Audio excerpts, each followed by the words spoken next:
I could guess the term feminism is the one you've heard before. It actually has origins in the United States. The first women's rights convention was held in Seneca, New York in 1848. Yes, 1848, and it now has shifted and evolved to change our current world, but technology as its driving force.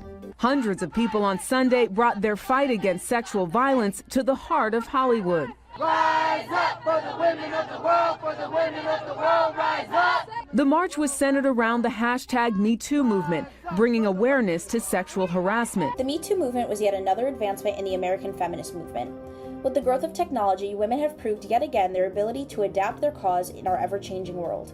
Digital platforms have become tools for global feminism. From survivor testimonies to viral campaigns and online archives, the internet is transforming how we fight for gender justice. In this video, we'll explore how digital globalization is amplifying feminist voices, especially in contexts of violence and conflict, and how online activism is shaping real-world change. Historically, American feminists have used globalization to help aid the strength of the feminist movement. In the first wave of feminism, the Seneca Conference, you had mass mobilization with flyers and letters writing to other family members and women, and that allowed American feminists to get their movement all across the country at that point. Mobilization was important at this time because it was before women could vote.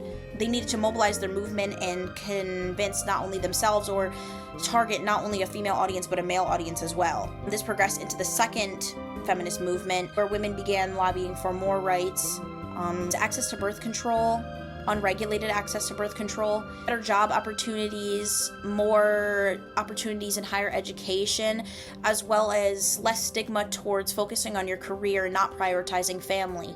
And the third wave of feminism that we see in the 90s is most similar to the wave of feminism, the fourth wave of feminism that we're currently in, where we see a lot of connection and a lot of usage of technology, television broadcast, broadcasting protest, television advertisements, broadcast of sexual assault court cases on television as well, helps to really perpetuate the impact and the movement, the mobilization of the movement. That's where we get into the meat of this conversation, where we're going to discuss the way that the mobilization of American feminism allowed it to mobilize not only within the country, but as it progressed to digital feminism and cyber feminism, how that allowed women in other countries to take advantage of these resources and use them in their own communities and in their own countries. So how has digital globalization impacted feminism in cyberspace?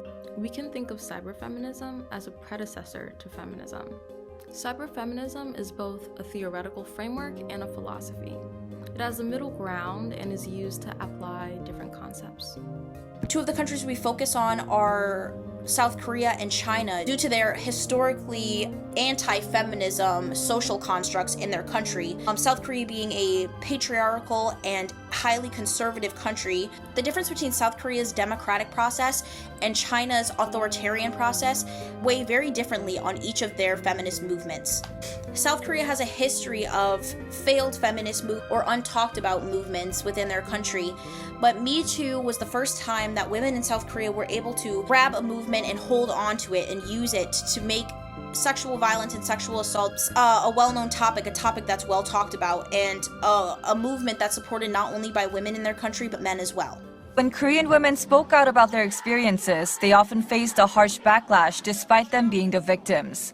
The male perpetrators, on the other hand, were rarely punished and their crimes were swept under the carpet, meaning women felt unable to let their voices be heard.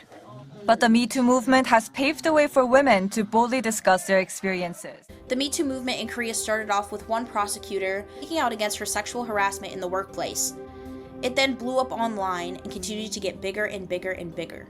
This size and this growth on the internet allowed women of all generations to begin to use the terminology associated with sexual assault and sexual violence, especially in the workplace, and bring it into their private lives.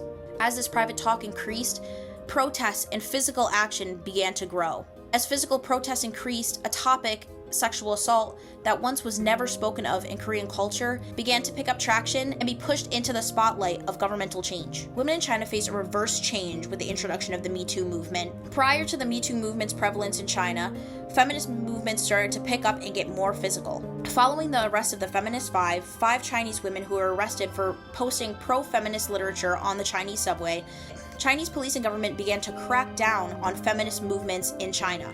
This caused Chinese women to have to bring their protests online. As the Me Too movement began to pick up in China, more and more women were using the hashtag.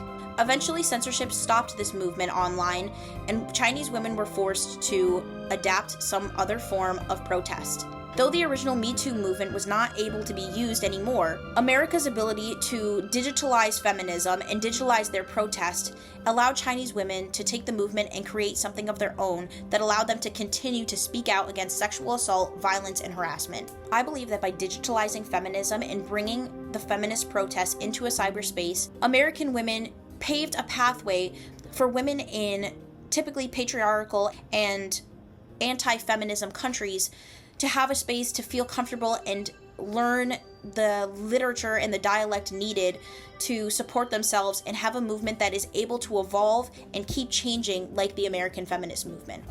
As I said before, the American feminist movement has relied on mobilization and its ability to change, to adapt, to fit the way the world changes over time.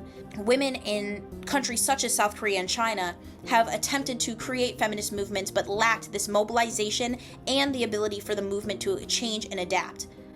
Movements like the Me Too movement provide a framework that's not permanent, not specialized to America, a framework that has allowed women in other countries, not just China and South Korea, to have a movement that is able to adapt to fit their country and their community specifically. Cyberfeminism examines how theories surrounding gender, technology, and power intersect and interact with one another.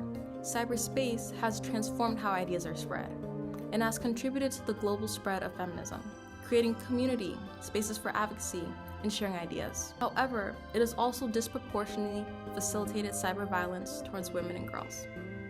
Women, girls, and children are subjected to abuse in digital spaces. And globally, there has been a call to action from women for women. Organizations in Southeast Asia, Eastern Europe, and the United States are using activism to protect and push back against gender-based violence. One growing movement is the push to recognize rape and sexual violence during war as not just isolated crimes, but as acts of genocide. Feminist activists, scholars, and survivors, many of them working together across continents through digital platforms, are challenging the way international law has historically overlooked gendered violence. Much of this momentum has been built online, through survivor testimony, global campaigns, and digital archives. Survivors like Consolee Nishimwe have used podcasts such as Conversations on Genocide and other online platforms to share their ideas, creating accessible avenues for truth-telling and community healing. Initiatives like the Genocide Archive of Rwanda preserve these testimonies digitally, ensuring that voices are not silenced by distance, time, or denial.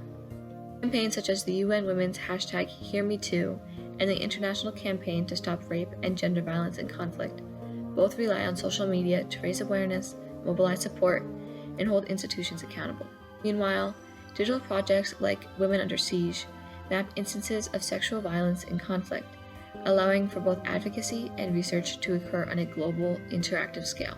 These tools of digital globalization have become essential for feminist organizing and allow for amplifying issues like rape as a tool of genocide that are often marginalized in both political and academic discourse. The internet has allowed women's voices to cross borders and demand justice where it was once denied. In my opinion, feminism, regardless of any abstraction, such as liberal, radical, Marxist, or socialist, all resolve to a single point. And I think Maya Angelou encapsulates this point fully. Each time a woman stands up for herself, without knowing it possible, without claiming it, she stands up for all women. Global feminism is a push towards the future, and will continue to keep growing. Our jobs are to stay informed and support its process in the ways we find sustainable. Thank you so much.